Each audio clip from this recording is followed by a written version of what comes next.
सिखों की कहानी आज के दौर में पूरी दुनिया के लिए मिसाल है। भारत भूमि से शुरू हुआ यह धर्म आज पूरी दुनिया को सिक्खी की रोशनी से सराबोर कर रहा है। सिख धर्म की चमक हर देश में है। खाड़ी के कई देशों में सिखों की उपस्थिति है और इन्हीं में से एक है ईरान, जहां सिखों का इतिहास 150 सालों से ज्यादा पुराना है। नमस्कार, मेरा नाम है अवनीश और आज की वीडियो में मैं आपको ईरान में सिखिज्म की कहानी बताऊंगा। पहले गुरु नानक देव जी ने सिक्खी के प्रकाश को फैलाने के लिए न केवल भारत बल्कि 9 देशों की यात्रा की थी। इनमें श्रीलंका, वर्तमान पाकिस्तान, अफगानिस्तान, तिब्बत, ईरान, सऊदी अरब और इराक भी शामिल थे। एक समय था जब ईरान में आधुनिकता की हवा बहती थी और यह देश इस्लामिक कट्टरपंथ से मुक्त था। लेकिन 1979 की ईरानी क्रांति ने सब कुछ बदल दिया। शरिया कानून लागू होने के बाद यहाँ अल्पसंख्यकों की जिंदगी पूरी तरह से बदल गई। दरअसल जब भारत में ब्रिटिश शासन था तब हिंदुओं और सिखों में फूट डालने के लिए अंग्रेजों ने काफी तिकड़म अपनाए।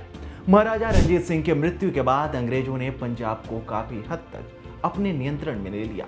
लेकिन इसी दौर में सिखों को व्यापार और नौकरी के लिए दुनिया भर में तमाम मौके भी मिले। उस समय ईरान के कुछ हिस्सों पर भी अंग्रेजों का प्रभाव था। 19वीं सदी की शुरुआत में ट्रांस ईरानी रेलवे परियोजना के लिए सिख व्यापारी और ब्रिटिश सेना में सिख सैनिकों को ईरान भेजा गया। ईरान के जाहेदान के गांव दोजता, जिसका मतलब होता है चोरों की धरती, वहां सिख प्रवासियों को बसाया गया।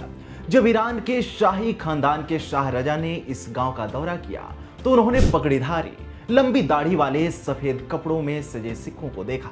सिखों की सादगी और गुरु नानक देव जी से प्रेरित जीवन शैली को देखकर उन्हें जाहिद यानी ऋषि की उपमा दी गई। इसके बाद इस गांव का नाम बदलकर जाहेदान यानी पवित्र लोगों की धरती कर दिया गया।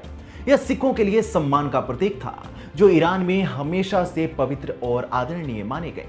आज की तारीख में ईरान में सिखों की स्थिति चौंकाने वाली है। 1979 की ईरानी इस्लामिक क्रांति से पहले जाहेदान में लगभग 250 सिख परिवार रहते थे।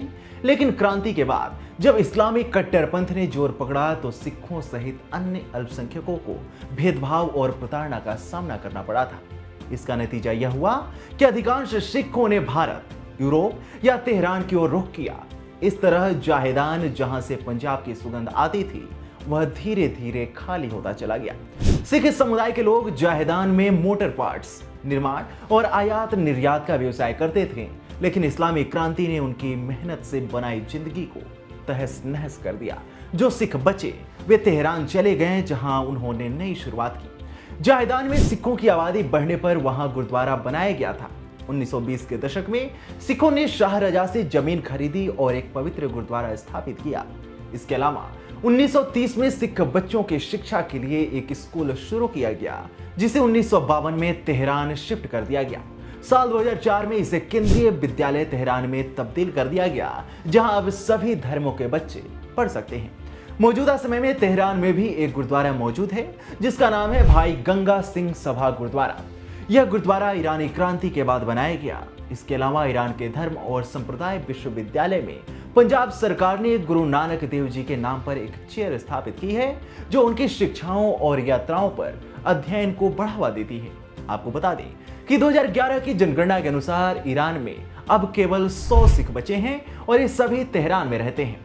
जाहेदान का गुरुद्वारा अब भी वैसे ही मौजूद है, लेकिन वहां सिखों की संख्या न के बराबर है। सिखों का मानना है कि ईरान में उनके साथ बुरा बर्ताव नहीं होता, लेकिन जब कभी अलगाववाद या कट्टरपंथ की लहर उठती है तो अल्पसंख्यकों को परेशानी का सामना करना पड़ता है। ईरान में सिखों की कम संख्या दुखद है, लेकिन यह देश हमेशा से सिखों के लिए सम्मान का प्रतीक रहा है। गुरु नानक देव जी की शिक्षाएं आज भी वहां के गुरुद्वारों और विश्वविद्यालयों में जीवित हैं।